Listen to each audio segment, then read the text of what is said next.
Have we lost touch with this true connection? Or must we distinguish between the real thing and something that represents the real thing? If the results are the same, does the process matter?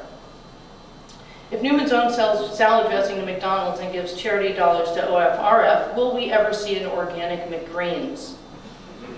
That's a good question. For now, I'm just happy to follow in his footsteps and see what happens. If social networking is an extremely low-impact way to communicate, and we agree it's an effective way to get information out quickly to millions of people, should we be compelled to Twitter? Are we fostering a disconnect, or are we just adapting to a new human sanity?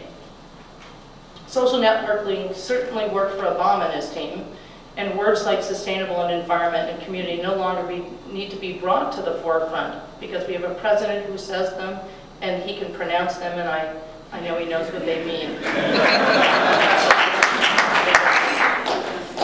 And at this time of transition, I think we really need great leadership. Leadership that can inspire our imagination and our wisdom to learn, and in some ways, relearn how to live in this digital and often virtual world with an ecological competence.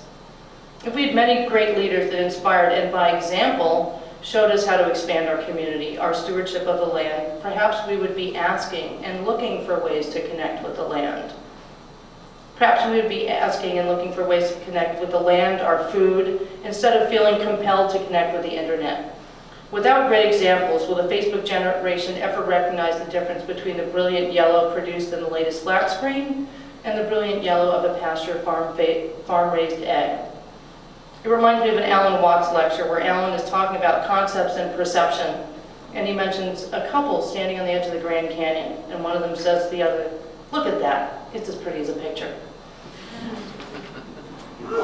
I'm open, I'm ready to learn, and I was just about to open my new Facebook account, but I had starts that needed to be planted before I left, and the farmer's market was closing, and clearly logging on was not a priority.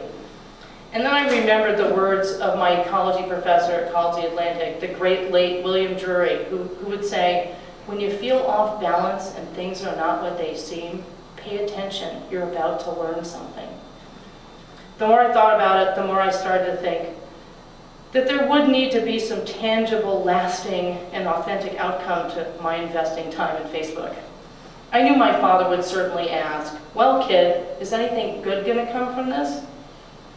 We do need to figure out how to keep the words organic and sustainable, current, appropriate, and tangible, and bring them to an even greater audience. We do need to take what we've learned at this event over the past few days, and we need to continue to teach. We need to take the questions that have gone unanswered and keep asking them. Perhaps we are the leaders that the Facebook generation is looking for. Perhaps we can be reminded, we can remind all of these people that outside there is sunshine and rain and mountains and beautiful farms and a tremendous opportunity to reconstitute and reconnect with the world. Maybe by just starting a farmers market group on Facebook, I can get people to connect with their food and the earth. So they will ask more questions. They'll look at a field of strawberries covered in plastic and they'll know why that plastic is there. Maybe they're going to want to raise chickens.